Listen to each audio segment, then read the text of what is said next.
Hello everyone, आप सबका स्वागत है मेरे YouTube channel E learn ITI में। आज का जो हमारा टॉपिक है DRDO September 10 turner theory mock test number 14। तो इसके पहले भी हमने 1 से लेकर 13 तक के मॉक टेस्ट आपको सॉल्व करके दिया है, जो मेरे चैनल पे देख सकते हैं। और इसी तरह की रेगुलर क्लास के लिए मेरे चैनल को सब्सक्राइब करके बेल आइकन को दबाएं ताकि वीडियो की नोटिफिकेशन आपको टाइम पर मिलते रहे। और जब जितने भी हम पार्ट सॉल्व कर रहे हैं, हर एक पार्ट में जितने क्वेश्चन सॉल्व करते हैं, हर एक पार्ट के डिस्क्रिप्शन में आपको उसके पीडीएफ मिल जाएंगे, जितने भी क्वेश्चन हमने सॉल्व करके दिया है। स्टार्ट करते हैं। आज का जो हमारा टॉपिक है turner theory mock test number 14। सबसे पहला क्वेश्चन है, which material is use to make tool maker button. Tool maker button को बनाने के लिए कौन से मटेरियल का उपयोग किया जाता है, यही क्वेश्चन में पूछा है। इसके लिए पहला ऑप्शन है हार्डन्ड स्टील, दूसरा टूल स्टील, तीसरा कास्ट स्टील और चौथा ऑप्शन है स्टेनलेस स्टील। तो जैसे क्वेश्चन में पूछा गया था कि टूल मेकर बटन को बनाने के लिए कौन से मटेरियल का उपयोग किया जाता है, तो इसका जो सही आंसर है option number A hardened steel. Next question, what is the name of the device. तो स्क्रीन पर आपको एक डायग्राम दिखाई दे रहा है, तो इस डायग्राम में कौन से डिवाइस को दिखाया गया है ये हमें पहचानना है। तो इसके लिए पहला ऑप्शन है रिंग गेज, दूसरा पिक्चर, तीसरा ड्रिल गेज और चौथा ऑप्शन है टूल मेकर बटन। तो जैसे क्वेश्चन में पूछा गया कि स्क्रीन पर दिखाया गया डिवाइस का नाम क्या है, तो इसका जो सही आंसर है option number D tool maker button. ये जो आपको बीच में दिखाई दे रहा है ये हमारा tool maker button. Next question, which thread is more suitable to hold the tool maker button in position. Tool maker button को स्थिति में रखने के लिए कौन से थ्रेड का उपयोग किया जाता है, जैसे क्वेश्चन में पूछा है। तो इसके लिए पहला ऑप्शन है 4BA थ्रेड, दूसरा ऑप्शन है 5BA थ्रेड, तीसरा ऑप्शन है 6BA थ्रेड और चौथा ऑप्शन है 7BA थ्रेड। तो जैसे क्वेश्चन ने पूछा था कि टूल मेकर बटन को स्थिति में रखने के लिए कौन से थ्रेड का उपयोग किया जाता है, तो इसका तो सही आंसर है option number A 4BA thread. Next question, what is the name of the part mark x in telescopic gauge. तो स्क्रीन पर आपको एक टेलीस्कोपिक गेज का डायग्राम दिखाई दे रहा है, जिसमें एक्स के रूप में इस पार्ट को दिखाया गया है। तो टेलीस्कोपिक गेज के इस पार्ट का नाम क्या है ये हमें पहचानना है। तो इसके लिए पहला ऑप्शन है मेजरिंग फेस, दूसरा फिक्स लेग, तीसरा टेलीस्कोपिक लेग और चौथा ऑप्शन है प्लंजर लॉक। तो जैसे क्वेश्चन ने पूछा था कि स्क्रीन पर दिखाया गया टेलीस्कोपिक गेज का इस पार्ट का नाम क्या है, तो इसका नाम है हमारा option number C telescopic leg. ये जो आपको दिखाई दे रहा है एक्स के रूप में, इस पार्ट का नाम है telescopic leg. Next question, what is the maximum size of bore that can be check with a telescopic gauge. Telescopic gauge के सहायता से सबसे बड़े आकार का बोर कौन से साइज का हम जांच कर सकते हैं, यही क्वेश्चन में पूछा गया है। जिसके लिए पहला ऑप्शन है 152.4 mm, दूसरा 88.9 mm, तीसरा ऑप्शन है 53.9 mm और चौथा ऑप्शन है 31.7 mm। तो जैसे क्वेश्चन में पूछा गया था कि टेलीस्कोपिक गेज के सहायता से सबसे बड़े कौन से साइज का डायमीटर चेक किया जाता है, तो इसका जो सही आंसर है ऑप्शन नंबर ए 152.4 mm। और इसी तरह के रेगुलर क्लास के लिए मेरे चैनल को सब्सक्राइब करके बेल आइकन को दबाएं ताकि मेरे वीडियो की नोटिफिकेशन आपको टाइम पर मिलते रहे। Next question, what is the name of the part mark x in telescopic gauge. तो स्क्रीन पर आपको एक टेलीस्कोपिक गेज का डायग्राम दिखाई दे रहा है, जिसमें एक्स के रूप में इस पार्ट को दिखाया गया है। तो इस पार्ट का नाम क्या है ये हमें पहचानना है। तो इसके लिए पहला ऑप्शन है फिक्स लेग, दूसरा प्लंजर लॉक, तीसरा ऑप्शन है टेलीस्कोपिक लेग और चौथा ऑप्शन है मेजरिंग फेस। तो जो स्क्रीन पर आपको टेलीस्कोपिक गेज का डायग्राम दिखाई दे रहा है, इसमें से जो एक्स के रूप में इस पार्ट को दिखाया गया है, तो इस पार्ट का नाम है option number B plunger lock. Next question, what is the minimum size of bore that can be check the telescopic gauge. Telescopic gauge के सहायता से सबसे छोटे साइज का कितने साइज के डायमीटर को चेक किया जाता है, यही क्वेश्चन में पूछा गया है। जिसके लिए पहला ऑप्शन है 12.7 mm, दूसरा ऑप्शन है 13.7 mm, तीसरा ऑप्शन है 19 mm और चौथा ऑप्शन है 31.7 mm।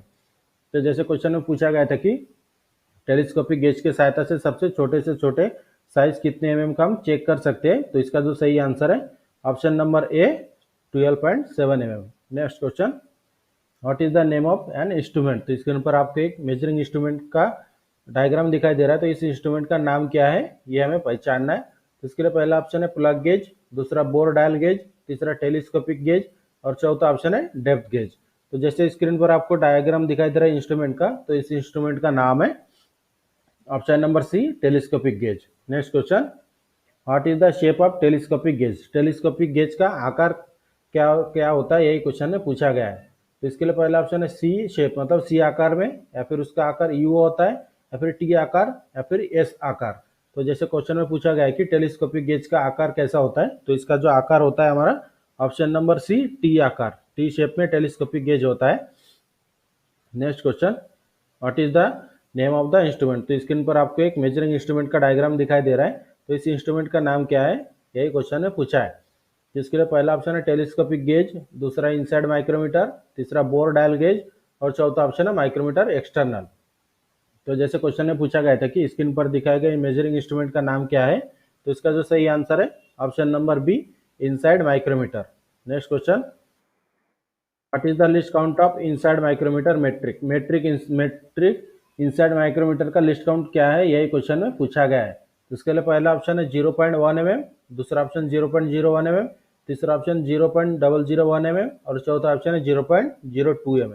तो जैसे क्वेश्चन में पूछा गया है कि मेट्रिक इनसाइड माइक्रोमीटर का लिस्ट काउंट क्या होता है, तो इसका जो सही आंसर है option number B 0.01 mm। Next question, what is the length of specific spacing collar used inside micrometer, inside micrometer में जो स्पेसिंग कॉलर होता है उसका साइज क्या होता है, यही क्वेश्चन में पूछा गया है।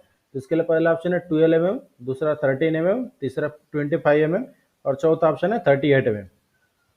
तो जैसे क्वेश्चन में पूछा गया है कि जो इनसाइड माइक्रोमीटर होता है उसके जो स्पेसिंग कॉलर होता है उसका साइज कितना होता है, मतलब वो कितनी लंबाई का होता है, तो इसका जो सही आंसर है option number A 12 mm। Next question, how many types of split bearing, split bearing कितने प्रकार के होते हैं, जो क्वेश्चन में पूछा गया है।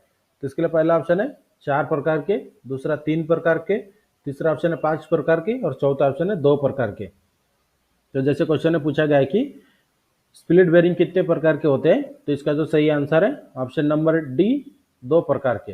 Next question, what is the name of split bearing. तो जैसे इसके पहले के क्वेश्चन में हमने आपको बताया कि स्पिलिट बेरिंग 2 प्रकार के होते हैं, तो ये जो स्क्रीन पर आपको स्पिलिट बेरिंग दिखाया गया है, तो ये कौन से टाइप का स्पिलिट बेरिंग है, ये इसका नाम क्या है, जैसे क्वेश्चन में पूछा गया है। तो इसके लिए पहला ऑप्शन है फ्लैंज पैटर्न टाइप, दूसरा ऑप्शन है पैरेलल पैटर्न टाइप, तीसरा ऑप्शन है स्पेरिकल पैटर्न टाइप, और चौथा ऑप्शन है बुश पैटर्न टाइप। तो जैसे क्वेश्चन में पूछा गया है कि ये जो स्क्रीन पर आपको स्प्लिट बेरिंग का डायग्राम दिखाया गया है, तो ये कौन से टाइप के स्प्लिट बेरिंग है, तो इसका जो सही आंसर है option number A flange pattern type bush split bearing. Next question, which one is used for producing a bore to a high degree of positional accuracy, उच्च स्तर की स्थिति सटीकता के लिए बोर बनाने के लिए किस का उपयोग किया जाता है। तो जैसे क्वेश्चन में पूछा गया है कि हाई एक्यूरेसी की अगर हमें बोर तैयार करना है तो उस समय किसका उपयोग करके बोर को एकदम हाई एक्यूरेसी में हम तैयार कर सकते हैं। तो इसके लिए पहला ऑप्शन है रीमर, दूसरा ड्रिल, तीसरा बोरिंग टूल, और चौथा ऑप्शन है टूल मेकर बटन। तो जैसे क्वेश्चन में पूछा गया है कि हाई एक्यूरेसी की बोर अगर हमें प्रोड्यूस करना है तो उस समय किसका उपयोग किया जाता है, तो इसका जो सही आंसर है option number D tool maker button. Next question, what is the name of the part mark x in setting the tool maker button. तो ये स्क्रीन पर आपको एक टूल मेकर बटन का डायग्राम दिखाई दे रहा है, तो इसमें एक्स के रूप में दिखाया गया पार्ट का नाम क्या है, यही क्वेश्चन में पूछा है। तो इसके लिए पहला ऑप्शन है सरफेस प्लेट, दूसरा एंगल प्लेट, तीसरा गेज ब्लॉक, और चौथा प्रेशर। तो जैसे क्वेश्चन में पूछा गया है कि टूल मेकर बटन को सेट करने में एक्स के रूप में चिन्हित भाग का नाम क्या है, तो ये टूल मेकर बटन को सेटिंग किया जा रहा है जिसमें एक्स के रूप में दिखाया गया पार्ट का नाम हमें पहचानना है। तो इसका जो सही आंसर है option number C gauge block. ये जो आपको दिखाई दे रहा है 2 एक्स के रूप में, ये हमारा gauge block. Next question, which work holding device is more suitable for accurately boring using the tool maker button. Tool maker button का उपयोग करके सटीक रूप से बोरिंग के लिए कौन सा वर्क होल्डिंग डिवाइस अधिक उपयुक्त है, यही क्वेश्चन में पूछा है। तो इसके लिए पहला ऑप्शन है 3 चक, दूसरा मैग्नेटिक चक, तीसरा कॉलेट चक, और चौथा है फेस प्लेट। तो जैसे क्वेश्चन में पूछा गया था कि टूल मेकर बटन का उपयोग करके सटीक रूप से बोरिंग के लिए कौन सा वर्क होल्डिंग डिवाइस का उपयोग किया जाता है, तो इसका जो सही आंसर है option number D face plate. Next question, what is the operation.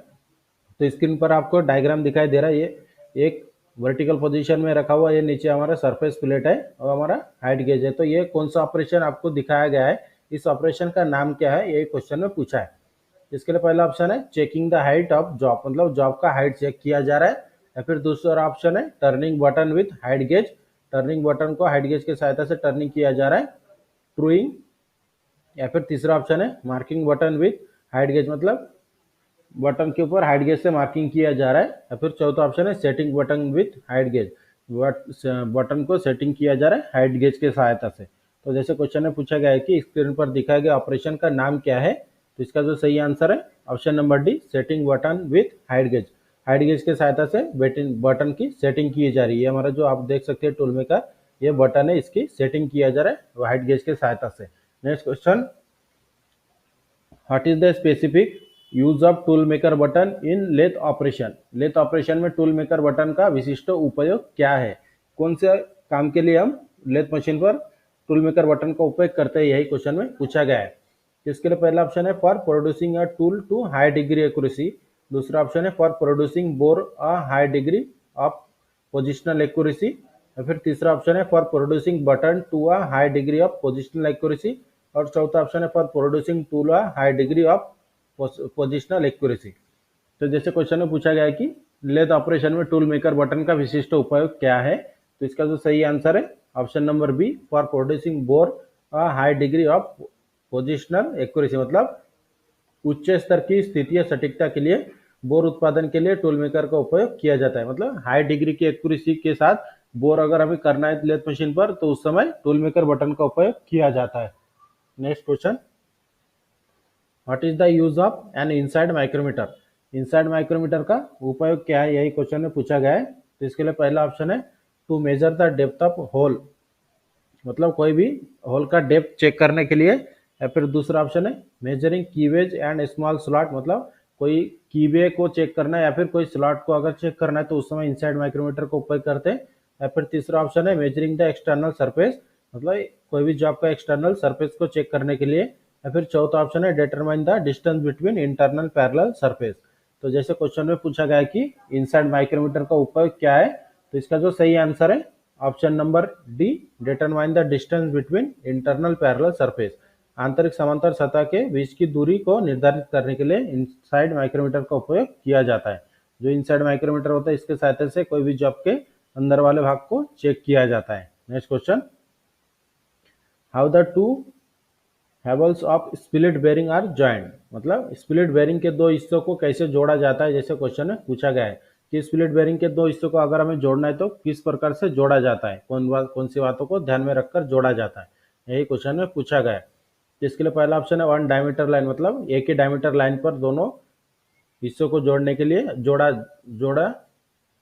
जैसे क्वेश्चन में पूछा गया कि स्प्लिट बेरिंग को दो हिस्सों को जोड़ने के लिए कौन से बातों को ध्यान में रखा जाता है, तो पहला ऑप्शन है वन डायमीटर लाइन, मतलब एक ही डायमीटर की लाइन में दोनों हिस्सों को जोड़ा जाता है। या फिर दूसरा ऑन कोर्ड लाइन, तीसरा ऑप्शन है ऑन लेंथ वाइज, या फिर चौथा ऑप्शन है ऑन ऑफसेट ऑफ शाफ्ट।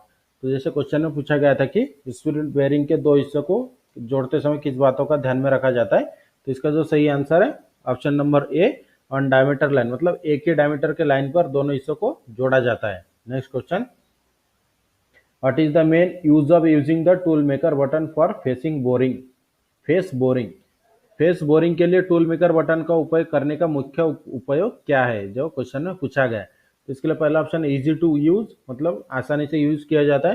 या फिर दूसरा ऑप्शन है unskilled labour can we do, मतलब जो टेक्निकल वर्कर नहीं है वो भी यूज कर सकते हैं।